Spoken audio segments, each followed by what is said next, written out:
കുട്ടി കൂട്ടുകാരെ, എന്തൊക്കെയാ വിശേഷം? നമ്മുടെ ക്യാമ്പസ് ന്യൂസിന്റെ കൂട്ടുകാരൊക്കെ ബാക്ക് ടു സ്കൂൾ ഷോപ്പിംഗ് ഒക്കെ നടത്തിയോ? നിങ്ങൾക്ക് ഇന്നത്തെ ദിവസത്തിന്റെ പ്രത്യേകത അറിയാമോ? ഇന്ന് മെയ് 18 ലോക എയ്ഡ്സ് വാക്സിൻ അവബോധ ദിനമാണ്. സുരക്ഷിതവും ഫലപ്രദവുമായ എയ്ഡ്സ് മരുന്ന് കണ്ടെത്താനുള്ള ഗവേഷണങ്ങളിൽ പങ്കാളികളായവരെ ആദരിക്കാനും വാക്സിനെ കുറിച്ച് അവബോധം സൃഷ്ടിക്കാനുമാണ് ഈ ദിവസം മാറ്റിവെച്ചിരിക്കുന്നത്. ഒപ്പം തന്നെ രാജ്യാന്തര മ്യൂസിയം ദിനവും ഇന്ന് തന്നെയാണ്. മ്യൂസിയങ്ങളുടെ പ്രാധാന്യത്തെക്കുറിച്ച് ആളുകളെ ബോധവാന്മാരാക്കുന്നതിനാണ് ഈ ദിനാചരണം. അപ്പോൾ ശരി, നമുക്ക് ഹാപ്പിയായി എനർജറ്റിക് ആയി ഇന്നത്തെ എപ്പിസോഡ് സ്റ്റാർട്ട് ചെയ്യാം. ആദ്യം തലക്കെട്ടുകൾ. ദുബായിൽ ആദ്യ അന്താരാഷ്ട്ര വിദേശ ക്യാമ്പസ് ആരംഭിക്കാൻ Indian institute of foreign trade 2020 ദേശീയ വിദ്യാഭ്യാസ നയത്തിന്റെ ആഗോളവൽക്കരണത്തിന് ഊന്നൽ നൽകാനാണ് ശ്രമമെന്ന് വാണിജ്യ വ്യവസായ മന്ത്രാലയം. വാഗ്ദാനം ചെയ്യുന്നത് രാജ്യാന്തര ബിസിനസ്, ട്രേഡ് പോളിസി, ഇക്കണോമിക്സ് എന്നിവയിൽ പ്രത്യേക ബിരുദാനന്തര ബിരുദ ഡോക്ടറൽ പ്രോഗ്രാമുകൾ. PM ഫൗണ്ടേഷൻ ടാലന്റ് സെർച്ച് പരീക്ഷയ്ക്ക് ജൂൺ 20 വരെ അപേക്ഷിക്കാം. 2025 SSLC, THLC പരീക്ഷകളിൽ ഉന്നത വിജയം നേടിയവർക്ക് അവസരം. നിശ്ചിത മാർക്ക് നേടുന്നവർക്ക് ക്യാഷ് അവാർഡും സാക്ഷ്യപത്രവും. തെരഞ്ഞെടുക്കപ്പെടുന്ന വിദ്യാർത്ഥികൾക്ക് ഉന്നത വിദ്യാഭ്യാസത്തിനായി 5 വർഷം വരെ PM ഫെലോഷിപ്പ്. VHSC കോഴ്സുകളിലേക്ക് പ്രവേശനം തുടരുന്നു. 389 സ്കൂളുകളിലായി 43 കോഴ്സുകൾ. 33,030 സീറ്റുകളിലേക്കുള്ള പ്രവേശനത്തിന് ഈ മാസം 20 വരെ അപേക്ഷിക്കാം.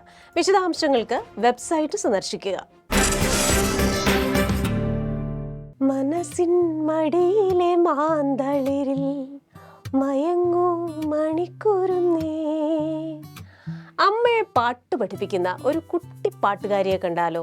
മനസ്സിൽ മടിയിലെ മാന്തളിരിൽ മയങ്ങൂ മണിക്കൂറുന്നേ, കനവകളിൽ തയുക ഞാൻ, ഉറങ്ങൂ നീ ഉറങ്ങൂ. എങ്ങനെയുണ്ട് കുട്ടി മ്യൂസിക് ടീച്ചർ? അടിപൊളിയല്ലേ? ഇനി വേറിട്ട രീതിയിൽ വെക്കേഷൻ ആഘോഷിക്കുന്ന ഒരു കൂട്ടം വിദ്യാർത്ഥികളെ കാണാം. Saint Thomas Senior Secondary School പുനലൂരിൽ നിന്ന് സുജിത് സുരേന്ദ്രൻ ചേരും. അക്കാദമിക് മികവിനൊപ്പം പാഠ്യേതര പ്രവർത്തനങ്ങളിലും ഒന്നാമതെത്താൻ വിദ്യാലയങ്ങളെല്ലാം മത്സരിക്കുന്ന കാഴ്ചയാണ് നാം കാണാറുള്ളത്.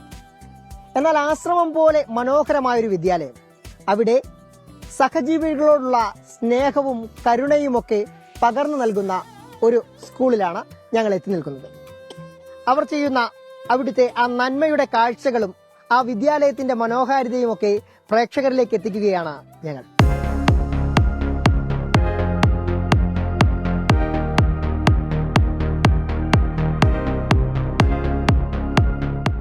ന്യൂസിന് നമ്മുടെ സ്കൂളിലേക്ക് സ്വാഗതം.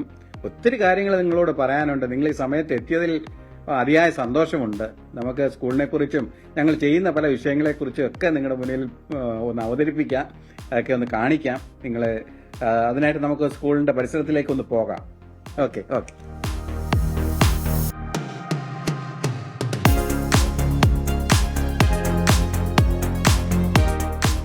നമ്മള് ഇവിടെ വന്നപ്പോൾ ആദ്യം കാണാൻ കഴിഞ്ഞ ഈ സ്കൂളിന്റെ ഒരു എക്കോ ഫ്രണ്ട്ലി സെറ്റപ്പാണ്. അതൊരു ഈ ക്യാമ്പസിന്റെ ഒരു പ്രത്യേകതയാണെന്ന് തോന്നുന്നു. ഇത് നമ്മൾ പുല്ലും അതേപോലെ തന്നെ മണലും മണ്ണും എല്ലാം കൂടെ ചേർന്ന് വേണം ഒരു സ്കൂൾ ഉണ്ടാക്കണം എന്ന് പറയുന്ന ഏതാണ്ട് 26 വർഷത്തെ ഒരു സ്വപ്നത്തിന്റെ സാക്ഷാത്കാരം കൂടിയാണ് ഈ സ്കൂള്. നമ്മുടെ കുഞ്ഞുങ്ങൾ അതേപോലെയാണ് പ്രകൃതിയോട് ചേർന്ന് മനുഷ്യനോട് ചേർന്ന് നിൽക്കുക എന്ന് പറയുന്ന ഒരു കോൺസെപ്റ്റിലാണ് കുഞ്ഞുങ്ങളും പോകുന്നത്. ഞങ്ങളത് കുഞ്ഞുങ്ങളെ പഠിപ്പിക്കാനും ഒരുപാട് ചാരിറ്റി പരമായിട്ടുള്ള കാര്യങ്ങളും ഒക്കെ നമ്മൾ ചെയ്യുന്നുണ്ട്. അന്നേരം അതിന് പേരൻസിന്റെ ഭാഗത്തുനിന്ന് വലിയ സഹായവും കാര്യങ്ങളും ഒക്കെയാണ് കിട്ടുന്നത്. അവരുടെ കോൺട്രിബ്യൂഷനും ഭയങ്കര വലുതാണ്. ഞങ്ങൾ ഒരു വർഷം 2 വീടെന്നുള്ള നിലയ്ക്കാണ് ഇപ്പം ഒരു 3-4 വർഷമായിട്ട് ഞങ്ങൾ വെച്ച് മുന്നോട്ട് പോകുന്നത്. സാർ, ഞങ്ങൾ സ്കൂളിൽ വന്നപ്പോൾ കാണാൻ കഴിഞ്ഞ ഏറ്റവും പ്രധാനപ്പെട്ട ഒരു സവിശേഷത ഇവിടെ ഒരുപാട് പെറ്റ്സിനെ ഉണ്ട്. അതും വളരെ അപൂർവമായി മാത്രം കാണാൻ സാധിക്കുക. ഇതെന്താണ് ഇങ്ങനെ ഒരു സംവിധാനം ഒരുക്കിയിരിക്കുന്നത്? നമ്മള് ഇവരും ഒരു ഇൻഡിവിജ്വൽ ആണെന്ന് നമ്മുടെ കുട്ടികൾ മനസ്സിലാക്കണം. ഒരു മനുഷ്യനോടൊപ്പം തന്നെ അവർക്കും വ്യക്തിത്വം ഉണ്ടെന്നുള്ളത്, ഒരു മൃഗത്തിന് പോലും വ്യക്തിത്വമുണ്ട് എന്നുള്ളത് നമ്മൾ മനസ്സിലാക്കണം. സാർ, ഞങ്ങള് ഈ പല സ്കൂളുകളിൽ പോയിട്ടുണ്ട്. പക്ഷേ ഇത്തരത്തിൽ സ്വിമ്മിംഗ് പൂളൊക്കെ ഒരു ഗ്രാമീണ അന്തരീക്ഷത്തിലുള്ള ഒരു സ്കൂളിൽ അപൂർവമായിരിക്കും അല്ലേ? ഈ സ്വിമ്മിംഗ് പൂൾ എന്ന് പറഞ്ഞു കഴിഞ്ഞാൽ ഈ പറഞ്ഞതിൻ്റെ കൂട്ട് നമ്മുടെ ഷോൺ എന്ന് പറഞ്ഞൊരു മോൻ നമ്മൾ വെള്ളത്തിൽ വീണ് മരിക്കുകയുണ്ടായി. അന്നേരത്തേക്ക് ഇനി ഒരു കുഞ്ഞും വെള്ളത്തിൽ വീണ് മരിക്കരുത് എന്നുള്ള ഒരു ചിന്താഗതിയിൽ നിന്നാണ് നമ്മൾ അവന്റെ പേരിൽ തന്നെയാണ് ഇവിടെ ഒരു മെമ്മോറിയലും വെച്ചിട്ടുണ്ട്, പൂളും പണിഞ്ഞത്.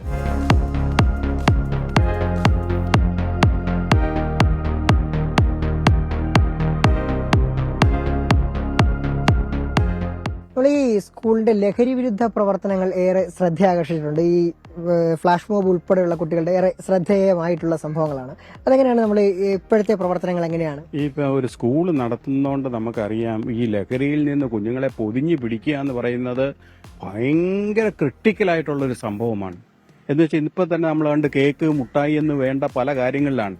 അത് നമ്മളെന്ന് വെച്ച് കഴിഞ്ഞാൽ എല്ലാ ക്ലാസ്സിലും മോണിറ്റേഴ്സ് ഉണ്ട്, ഏത് രീതിയിലാണ് കുഞ്ഞുങ്ങൾ പെരുമാറുന്ന എടുത്തു നിന്ന്. പിന്നെന്ന് വെച്ച് കഴിഞ്ഞാൽ നമ്മൾ ഈ ലഹരി ഉപയോഗിക്കുന്നവരാണെങ്കിൽ നമ്മൾ പറയും ചത്ത മീനിന്റെ കണ്ണായിരിക്കും എന്ന് പറയും. എന്ന് വെച്ചാൽ ചുമന്ന് ആ രീതിയിൽ ഉറക്കം തൂങ്ങിയ കണ്ണായിരിക്കും. നമ്മൾ അതൊക്കെ ശ്രദ്ധിക്കും. തീർച്ചയായിട്ടും സാറന്മാരെല്ലാം അതിന് ട്രെയിനിങ് കൊടുത്തിട്ടുണ്ട്.